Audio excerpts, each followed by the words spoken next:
Hello दोस्तों, कैसे हो आप सब लोग। आज की इस वीडियो में हम बात करने वाले हैं साइटिका बीमारी के संपूर्ण इलाज के बारे में।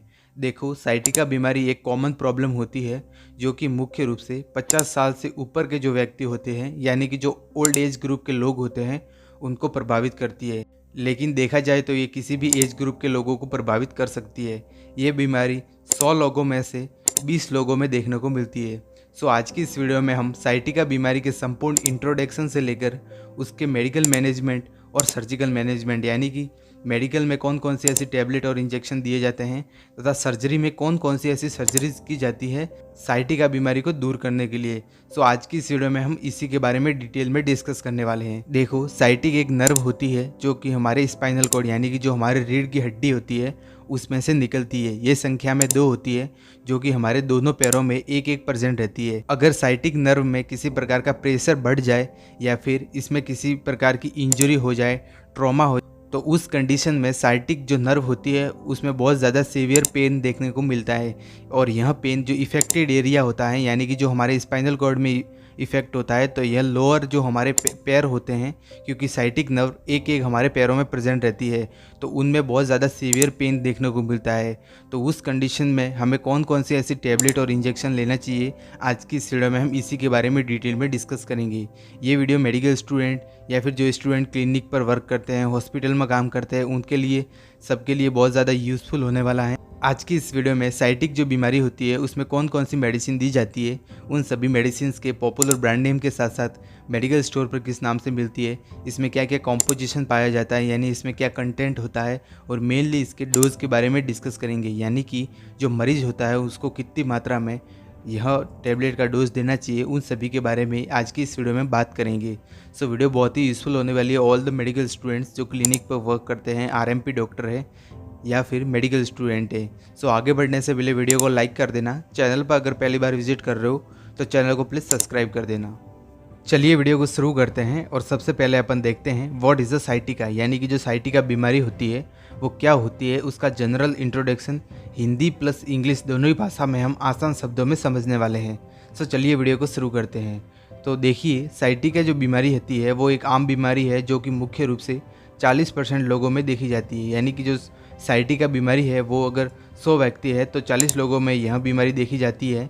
यह बीमारी मुख्य रूप से जो ओल्ड एज ग्रुप के जो लोग होते हैं, यानी कि जिनकी उम्र 50 साल से ऊपर होती है, उनमें देखी जाती है। साइटिका बीमारी में साइटिक एक नर्व होती है जो कि हमारे शरीर की सबसे लंबी और सबसे मोटी नर्व होती है। यह नर्व लगभग 2 सेंटीमीटर तक चौड़ी हो सकती है। जो साइटिक नर्व होती है वो वास्तव में जो नर्वों का एक समूह होता है, यानी कि जो हमारी रीढ़ की हड्डी होती है, आप इमेज में देख सकते हो, हमारी जो स्पाइनल कॉर्ड है उनमें से बहुत सारी नर्व्स निकलती है।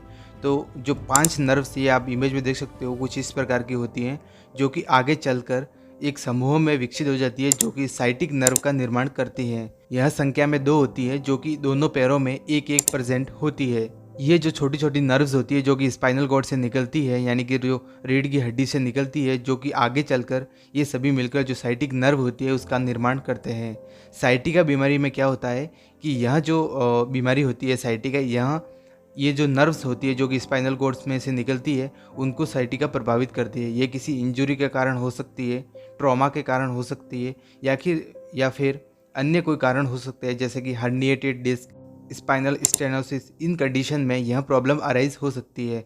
और इसका जो मेन सिम्टम्स होता है वो होता है नर्व पेन, यानी कि व्यक्ति के दोनों पैरों में पेन देखने को मिलता है। इसके अलावा पैरों में सुन्नापन हो जाना, झुंझुनाहट जैसे लक्षण व्यक्ति के अंदर दिखाई दे सकते हैं।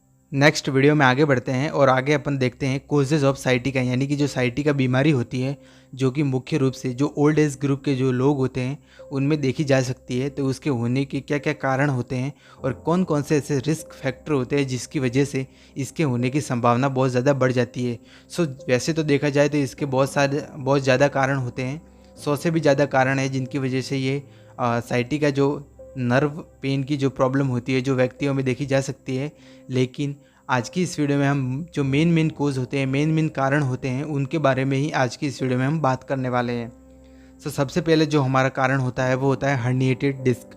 हर्निएटेड डिस्क क्या होता है, जो हमारी स्पाइनल कॉर्ड होती है उसका जो भीतरी भाग होते हैं उसका बाहर की ओर निकल जाना। आप इमेज में देख सकते हो, ये एक ह्यूमन की एक नॉर्मल स्पाइनल कॉर्ड होती है जिसमें वर्टिब्राज होते हैं। आप इमेज में देख सकते हो ये वर्टिब्राज होते हैं और इन दोनों वर्टिब्राज के बीच में एक नॉर्मल डिस्क रहती है जो कि दोनों वर्टिब्राज को प्रोटेक्शन प्रोवाइड करती है। ये नॉर्मल जो डिस्क रहती है वो हर्निया के द्वारा बाहर की ओर निकल जाती है, यानी कि इसका प्रोट्रूजन हो जाता है। इस कंडीशन में या फिर इसके बीच में नैरो हो जाने की वजह से जो स्पाइनल कॉर्ड से जो नर्व्स निकलती है, आप इमेज में देख सकते हो, इसके ऊपर प्रेशर बढ़ जाता है, जिसकी वजह से व्यक्ति के अंदर जो लोअर लिम्फ होते हैं यानी कि जो दोनों पैर होते हैं उनमें सीवियर पेन देखने को मिलता है। दूसरा जो हमारा मेन कोज होता है वो होता है स्पाइनल स्टेनो, जो हमारी स्पाइनल कॉर्ड होती है उसके जो भीतरी अंग होते हैं उनका सिकुड़ जाना। देखो ये व्यक्ति की एक नॉर्मल स्पाइनल कॉर्ड होती है। इस स्पाइनल कॉर्ड के जो आसपास का क्षेत्र होता है उसमें वर्टिब्राज और डिस्क प्रेजेंट रहती है और इसके अंदर CSF का कलेक्शन रहता है, यानी कि CSF प्लस मेनिजियस लेयर होती है। सो इसके भीतरी अंगों का सिकुड़ जाना यानी कि नैरो हो जाने की वजह से इसमें प्रेशर बढ़ जाता था। इसमें से जो नर्व्स निकलती है, जो वेन्स निकलती है, उनमें भी प्रेशर देखने को मिलता है, जिसकी वजह से जो साइटिक नर्व होती है उस पर प्रेशर बनता है, जिसकी वजह से व्यक्ति के जो लोअर लिम्फ होते हैं यानी कि जो दोनों पैर होते हैं उनमें सीवियर पेन देखने को मिलता है। इसके अलावा कुछ रिस्क फैक्टर होते हैं जिनकी वजह से ये देखा जा सकता है, जैसे कि प्रेगनेंसी, जो महिला गर्भावस्था से ग्रसित होती है उनमें जो एब्डोमिनल प्रेशर के बढ़ जाने की वजह से यह प्रॉब्लम अराइज हो सकती है। इसके अलावा ऑस्टियोआर्थराइटिस यानी कि बोन तथा जॉइंट में स्वेलिंग होना, इनमें इन्फ्लामेशन हो जाना। इसके अलावा ट्यूमर इन स्पाइनल कॉर्ड, जो हमारी स्पाइनल कॉर्ड होती है यानी कि जो हमारी रीढ़ की हड्डी होती है, इसमें किसी प्रकार का ट्यूमर का निर्माण हो जाना, जिसकी वजह से ये प्रॉब्लम अराइज हो सकती है। इसके अलावा इंजरी यानी कि चोट लगना किसी एक्सीडेंट की वजह से या फिर ट्रॉमा हो जाना, उसकी वजह से भी ये प्रॉब्लम अराइज हो सकती है। इसके अलावा ओबेसिटी यानी कि मोटापा, वीकनेस, ज़्यादा फिजिकल एक्टिविटी करना या फिर ज़्यादा भारी वजन को उठाना। इसके अलावा जो व्यक्ति अत्यधिक मात्रा में तंबाकू या फिर जो अल्कोहल का सेवन करता है उनमें भी ये आगे चलकर क्रोनिक कॉम्प्लिकेशन हो सकता है, यानी कि लंबे समय बाद यह जो साइटिका की जो प्रॉब्लम होती है जो व्यक्ति के अंदर देखी जा सकती है। आगे हम इनके सिम्टम्स के बारे में डिटेल में डिस्कस करेंगे। नेक्स्ट वीडियो में आगे बढ़ते हैं और आगे अपन डिस्कस करते हैं सिम्टम्स ऑफ द साइटिका, यानी कि जो साइटिका बीमारी होती है उसके अंदर व्यक्ति के अंदर क्या क्या सिम्टम्स अराइज होते हैं, उन सिम्टम्स को हम एक एक करके डिटेल में डिस्कस करेंगे। सो सबसे पहले जो हमारा सिम्टम होता है वो होता है नर्व पेन। देखो साइटिका जो बीमारी होती है उसका मोस्ट कॉमन जो सिम्टम होता है वो एक ही होता है, वो होता है नर्व पेन। जो हमारी स्पाइनल कॉर्ड होती है उनमें जो हमारे लोअर लिम्फ होते हैं उनमें सीवियर नर्व पेन देखने को मिलता है, ये इसका मोस्ट कॉमन सिम्टम्स होता है।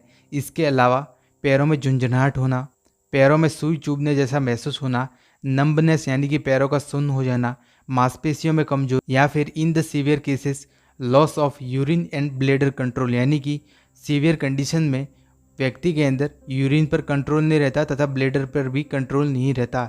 ये कुछ सिम्टम्स होते हैं जो कि साइटिका जो डिजीज़ कंडीशन होती है इसके अंदर दिखाई देते हैं व्यक्तियों के अंदर।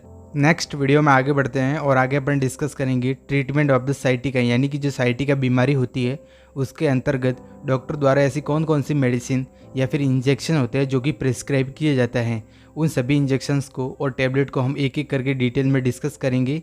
सो आगे बढ़ने से पहले मैं आप सब लोगों को बता दूं कि मेरे द्वारा जितनी भी मेडिसिन इंजेक्शंस की जानकारी जो बताई जाती है वो सिर्फ जो मेडिकल स्टूडेंट होते हैं उनके लिए नॉलेज के लिए होती है। आप किसी भी इंजेक्शंस या फिर मेडिसिन का उपयोग सभ्य की मर्जी से ना करें, नहीं तो आगे चलकर आपको प्रॉब्लम हो सकती है। ठीक है, विदाउट डॉक्टर परमिशन आपको किसी भी टैबलेट या फिर इंजेक्शन का उपयोग नहीं करना है। चलिए वीडियो को शुरू करते हैं और सबसे पहले अपन देखेंगे नेम, यानी कि जिस भी टैबलेट के बारे में देखेंगे उसका क्या नेम होता है, उसके नेम के पॉपुलर ब्रांड नेम के बारे में देखेंगे। उसके बाद कॉम्पोजिशन यानी कि उसमें कौन सी ड्रग पाई जाती है, यूजेस के बारे में और व्यक्ति में इसका क्या डोज देना चाहिए, उन सभी के बारे में आज की इस वीडियो में हम डिटेल में डिस्कस करेंगे। सबसे पहले जो हमारी टैबलेट होती है उसका नाम होता है टोलपेरिटाज डी टैबलेट। आप इमेज में देख सकते हो टोलपेरिटाज डी टैबलेट के नाम से ये मेडिकल स्टोर पर और हॉस्पिटल में मिल जाती है और ये इसका मोस्ट पॉपुलर ब्रांड नेम भी होता है। बात करें इसमें कंपोजिशन के बारे में, यानी कि इसमें क्या क्या कंटेंट पाया जाता है, तो जो टोलपेरिटाज जो टैबलेट होती है इसमें मेनली 2 ड्रग का कॉम्बिनेशन होता है और जो ड्रग होती है वो होती है टोलपेरिसोन हाइड्रोक्लोराइड और डाइक्लोफेनिक सोडियम। इन दोनों ही ड्रग का कॉम्बिनेशन टोलपेरिटाज डी जो टैबलेट होती है इसमें पाया जाता है। इसके उपयोग के बारे में डिटेल में डिस्कस करें तो इस टैबलेट का उपयोग मेनली नसों में दर्द होने पर, मांसपेशियों में दर्द होने पर, जोड़ों में दर्द होने पर या फिर स्पाइनल कॉर्ड यानी कि जो हमारी रीढ़ की हड्डी होती है उसमें अगर दर्द हो रहा है तो उस कंडीशन में इस टैबलेट का उपयोग किया जाता है। बात करें इस टैबलेट के डोज़ के बारे में तो इसका डोज़ ये 150 mg की टैबलेट होती है, जिसको बीडी में यानी कि दिन में 2 बार सुबह और शाम लेने की सलाह दी जाती है और डॉक्टर द्वारा इस टैबलेट को 7 डेज़ यानी कि 7 दिनों के लिए प्रिस्क्राइब किया जाता है। नेक्स्ट वीडियो में आगे बढ़ते हैं और अगली जो हमारी टैबलेट होती है जो कि साइटिका जो बीमारी होती है उसके अंतर्गत डॉक्टर द्वारा इसको प्रिस्क्राइब किया जाता है। मोस्ट पॉपुलर टैबलेट है जिसका नाम होता है जीरोडॉल एसपी टैबलेट। आप इमेज में देख सकते हो जीरोडॉल एसपी इसका मोस्ट पॉपुलर ब्रांड नेम होता है, जो कि मेडिकल स्टोर पर और हॉस्पिटल में जीरोडॉल एसपी के नाम से मिल जाती है। बात करें इसमें कंपोजिशन के बारे में यानी कि इसमें क्या कंटेंट होता है, सो जो जीरोडॉल एसपी टैबलेट होती है इसमें मेनली 3 ड्रग का कॉम्बिनेशन होता है और जो ड्रग होती है वो होती है एसिक्लोफेनिक, सेरिटीपेप्टाडोज और पैरासीटामोल। इन तीनों ड्रग का कॉम्बिनेशन होता है। इसमें जो एसिक्लोफेनिक होता है वो 100 mg यानी कि 100 mg प्रेजेंट रहता है, सेरिटीपेप्टाडोज 15 mg तथा पैरासीटामोल 325 mg प्रेजेंट रहता है। बात करें इस टैबलेट के उपयोग के बारे में तो इसका मेनली उपयोग नसों में दर्द होने पर, मांसपेशियों यानी कि मसल्स पेन होने पर, जॉइंट यानी कि जोड़ों में दर्द होने पर, सूजन होने पर, जलन होने पर इस टैबलेट का उपयोग किया जाता है। साइटिका जैसी जो कंडीशन होती है उसमें भी इस टैबलेट का बहुत ज़्यादा उपयोग किया जाता है। बात करें इस टैबलेट के डोज के बारे में तो इसको डेली एक टैबलेट लेना होता है 5 दिनों के लिए। नेक्स्ट वीडियो में आगे बढ़ते हैं और अगली जो हमारी टैबलेट है मोस्ट पॉपुलर टैबलेट है जो कि अमूमन डॉक्टर इसको प्रिस्क्राइब करते हैं, उसका नाम होता है नेप्रोसिन टैबलेट। आप इमेज में देख सकते हो नेप्रोसिन 500 के नाम से ये मेडिकल स्टोर पर और हॉस्पिटल में मिल जाती है और ये इसका मोस्ट पॉपुलर ब्रांड नेम भी होता है। 500 mg की ये टैबलेट होती है। बात करें इसमें कंटेंट के बारे में तो इसमें नेप्रोक्सिन जो होता है वो कंटेंट प्रेजेंट रहता है। इसका उपयोग मेनली नसों में दर्द होने पर, गठिया का दर्द होने पर, मांसपेशियों यानी कि मसल्स पेन होने पर, जॉइंट पेन होने पर, हेडेक यानी कि सिर दर्द होने पर या फिर साइटिका जो नर्व पेन होता है उन सभी बीमारियों को ट्रीट करने के लिए जो नेप्रोक्सिन जो टैबलेट होती है इसका उपयोग किया जाता है और इसको डॉक्टर द्वारा अमूमन प्रिस्क्राइब भी किया जाता है। 500 mg की ये टैबलेट होती है जिसका उपयोग अडल्ट में ओडी में करते हैं, यानी कि दिन में एक बार खाना खाने के बाद सुबह या फिर शाम को इस टैबलेट को ले सकते हैं। नेक्स्ट वीडियो में आगे बढ़ते हैं और अगली जो हमारी टैबलेट है उसका नाम होता है न्यूरोबियन फोर्ट टैबलेट। आप इमेज में देख सकते हो कुछ इस प्रकार की ये टैबलेट होती है। न्यूरोबियन फोर्ट इसका मोस्ट पॉपुलर ब्रांड नेम होता है। बात करें इसमें कंटेंट के बारे में तो इसमें विटामिन बी तथा बी कॉम्प्लेक्स इनका दोनों का ही कंपोजिशन इसमें पाया जाता है। जैसे कि हमने इसके कारणों में देखा था कि जो साइटिका बीमारी होती है वो ड्यू टू न्यूट्रिशन डेफिशिएंसी की वजह से भी आपके अंदर देखी जा सकती है। तो उनकी कमी को पूरा करने के लिए अगर उसकी वजह से अगर साइटिका बीमारी हुई है तो उस कंडीशन को ट्रीट करने के लिए डॉक्टर द्वारा न्यूरोबियन 4 टैबलेट को प्रिस्क्राइब किया जाता है। इस टैबलेट का उपयोग नसों में दर्द होने पर, विटामिन डेफिशिएंसी होने पर, पेरिफेरल न्यूरोपैथी की कंडीशन यानी कि जो हमारी पेरिफेरल न्यूरोपैथी की कंडीशन होती है जिसमें जो हमारे लोअर लिम्फ होते हैं उनमें जो नर्व्स होती हैं उनको प्रॉपर मात्रा में ब्लड सप्लाई नहीं होती है तो उसकी वजह से भी ये प्रॉब्लम अराइज हो सकती है। तो उस कंडीशन को ट्रीट करने के लिए भी डॉक्टर द्वारा न्यूरोबियन प्लस जो टैबलेट होती है इसका उपयोग करने की सलाह दी जाती है। बात करें इस टैबलेट के डोज के बारे में तो इसका डोज डेली एक टैबलेट हमें 5 दिनों तक लेनी होती है। नेक्स्ट हमारी जो टैबलेट है उसका नाम होता है न्यूरोकिन गोल्ड टैबलेट। आप इमेज में देख सकते हो कुछ इस प्रकार की ये टैबलेट दिखाई देती है। न्यूरोकिन गोल्ड इसका मोस्ट पॉपुलर ब्रांड नेम होता है जो कि मेडिकल स्टोर पर और हॉस्पिटल में आपको आसानी से मिल जाएगी। बात करें कंपोजिशन के बारे में तो इसमें मेनली 2 चीज़ों का कंपोजिशन होता है। फर्स्ट ऑफ ऑल होता है मल्टीविटामिन्स और मिनरल्स। जो सप्लीमेंट्री विटामिन्स होते हैं और जो मिनरल्स होता है उनका कंपोजिशन न्यूरोकिन गोल्ड जो टैबलेट होती है उसमें प्रेजेंट रहता है। बात करें इस टैबलेट के उपयोग के बारे में तो इसका उपयोग मेनली नसों में दर्द होने पर, विटामिन डेफिशिएंसी, पेरिफेरल न्यूरोपैथी या फिर जो साइटिका डिजीज़ कंडीशन होती है उसमें किया जाता है। देखो अगर किसी व्यक्ति में न्यूट्रिशन डेफिशिएंसी होने पर या फिर विटामिन की डेफिशिएंसी होने पर अगर उसके पैरों में तलवों में जलन हो रही है या फिर झुंझुनाहट हो रही है या फिर जो साइटिका जो नर्व पेन होता है वो हो रहा है तो उस कंडीशन को ट्रीट करने के लिए जो न्यूरोकिन गोल्ड जो टैबलेट होती है इसका उपयोग किया जाता है। बात करें इस टैबलेट के डोज के बारे में तो डॉक्टर द्वारा इस टैबलेट को 7 डेज़ के लिए यानी कि 7 दिनों के लिए प्रिस्क्राइब किया जाता है और इस टैबलेट को दिन में एक बार यानी कि डेली टैबलेट को लेना होता है। नेक्स्ट वीडियो में आगे बढ़ते हैं और आगे हम कुछ सप्लीमेंट्री जो विटामिन्स और जो मिनरल्स के कुछ इंजेक्शन होते हैं जो कि प्रिस्क्राइब किए जाते हैं डॉक्टर के अनुसार, उन इंजेक्शनों को हम एक एक करके डिटेल में डिस्कस करेंगे। जो कि साइटिका जो डिजीज़ कंडीशन होती है, इनमें इन इंजेक्शंस का उपयोग बहुत ज़्यादा किया जाता है। तो सबसे पहले जो हमारा इंजेक्शन होता है वो होता है मल्टीविटामिन इंजेक्शन। आप इमेज में देख सकते हो, मल्टीविटामिन इंजेक्शंस का नाम होता है जो कि मेडिकल स्टोर पर और हॉस्पिटल में आसानी से मिल जाएगा। बात करें कंपोजिशन के बारे में तो इसमें सप्लीमेंट्री विटामिन्स और मिनरल्स प्रेजेंट रहते हैं। इसका उपयोग नसों में दर्द होने पर, गठिया में दर्द होने पर, मांसपेशियों में दर्द होने पर, या फिर साइटिका जो डिजीज़ कंडीशन होती है उसमें उसके अंतर्गत जो नर्व पेन होता है उसको ट्रीट करने के लिए, सूनेपन को ट्रीट करने के लिए, या फिर पैरों के अगर तलवों में जलन हो रही है तो उस कंडीशन इस इंजेक्शन का उपयोग करने की सलाह दी जाती है। बात करें इसके डोज के बारे में तो इसका dose according to doctor order हमें लेना होता है। नेक्स्ट हमारा जो इंजेक्शन है उसका नाम होता है न्यूरोबियन फोर्ट आरएफ इंजेक्शन। आप इमेज में देख सकते हो, न्यूरोबियन फोर्ट आरएफ इंजेक्शन के नाम से ये मेडिकल स्टोर पर और हॉस्पिटल में आसानी से आप सब लोगों को मिल जाएगा। बात करें इस इंजेक्शन के कंपोजिशन के बारे में तो इसमें मेनली 3 ड्रग का कॉम्बिनेशन होता है, और जो ड्रग होती है वो होती है मिकोबेलेनामाइड, पायरिडॉक्सिन और निकोटिनामाइड। इन तीनों ही ड्रग का कॉम्बिनेशन जो न्यूरोबियन फोर्ट आरएफ इंजेक्शन होता है इसमें प्रेजेंट रहता है।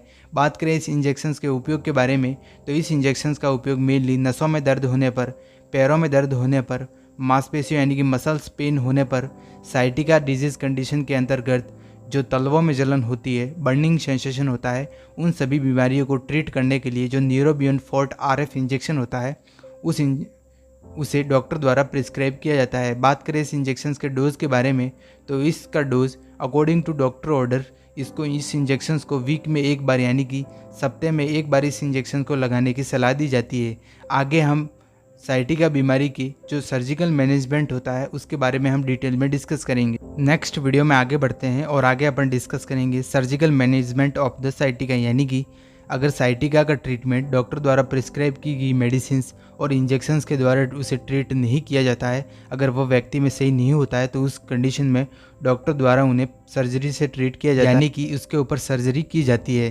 तो सबसे पहले जो डॉक्टर द्वारा सर्जरी की जाती है उस सर्जरी का जो नेम होता है वो होता है डिस्टेक्टोमी। आप इमेज में देख सकते हो, डिस्टेक्टोमी सर्जरी होती है जो कि फर्स्ट ऑफ ऑल डॉक्टर की चॉइस होती है। इस सर्जरी में क्या करते हैं, इस सर्जरी में जो हर्निएटेड डिस्क रहती है यानी कि जो हमारी स्पाइनल कॉर्ड में जो हर्निया होता है, आप इमेज में देख सकते हो, जो कि प्रेशर बाहर की ओर निकल जाता है या फिर उसमें प्रेशर बन जाता है, तो इस हर्निएटेड डिस्क के छोटे से टुकड़े को या फिर इसके जो छोटे से हिस्से को है ना उसको हटा दिया जाता है इस सर्जरी के अंतर्गत।